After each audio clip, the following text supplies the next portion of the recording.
I think you have to switch it up. I think you have to show up in a trench coat and nothing else, maybe to his office. I think you have to role play. I think you have to do all kinds of things to keep it spicy. Ooh, slow down, 100%. Garcelle.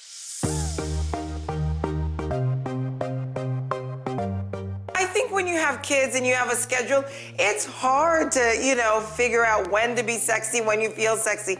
I recently had a conversation with my gynecologist who really talks about sex, not just the body. And she was saying that women have to get in the mood. It takes us longer to get in the mood. So she's like, if you know you're gonna have sex this particular night, listen to music, get into the headspace, have wine, put the kids to bed, like all those things. So sometimes I think scheduling is important.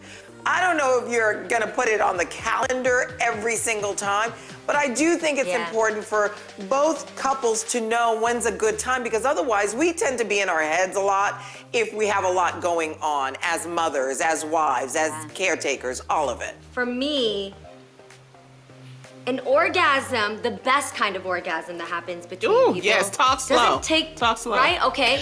The best orgasm, Lonnie Love, that happens between two sensual, attracted, powerful people does not happen between your legs. It happens between your ears. Your mind, that mental connection, that attraction, that tantric chemistry, that ability to know you're for me, I'm for you, and I'm with you because I only want you right now, that is very hard to find in this world. I can walk out this door and pick any person, and I'm pretty sure that I'll be able to get them to want to have with me.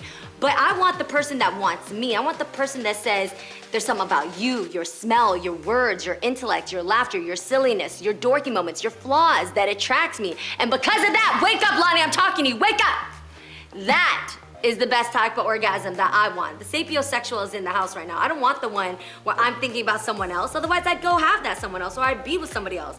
I want you to be the person that I chose to be in bed with, and I hope you feel the same about me. I've really been talking to a lot of parents and just the transition of motherhood and parenting and what that season looks like. For most people is very different, but it is still wildly intimate. So while it may not be romantic to have to wake up in the middle of the night and you're exhausted together and you're caring for this child, it may not be the most romantic season of your marriage, but it's still significant and special. So I think it's important that we not just look for Teddy Pendergrass music playing and rose bubble baths and flowers, but that you recognize that there's a difference between romance and intimacy. First you have to realize, you have to decide, like, why are you drifting apart? Are you guys on different schedules? Are you sleeping at different times? Is he waking up in the middle of the night and going on the couch? Are you just doing things differently, having outside friends? I think sometimes we get caught up with hanging out with other friends that we don't nurture the relationship. I think the things that you have to do is what you really said, is spending time together, talking about it, what is changing. Does he feel like there's a change in the relationship too? And really just working on it. Going on vacation. I know you and Iz take little getaways on the weekends, and I'm sure that gets you guys back into sync. Yeah. Because sometimes it could be just an adjustment mentally or physically to get it back together. I think that we always talk about how it's so important to communicate what your expectations are, but at the same time, you also have to be realistic that people's expectations are going to change. They're going to change with, what they're passionate about. This year may not be what they're passionate about 4 years from now. We change, we grow, you just evolve. And I think that, I think the key is really to not just have expectations, but to communicate what those expectations are as you're growing with the person and as they're changing. I think a lot of times we find ourselves, my husband always says this, and I think it's such a great thing. He says that covenant requires confrontation. When I am in covenant with you, it is required that I confront you. And I think a lot of us are raised in homes where confrontation is viewed as a bad thing. Like, if I confront her about this or tell her I don't like that she's doing this, that's viewed as a bad thing. So a lot of the times we write ourselves in our marriages IOUs, like, didn't like that he did that, but, maybe it'll change, or maybe, just time will make it change, or I'll get to that later.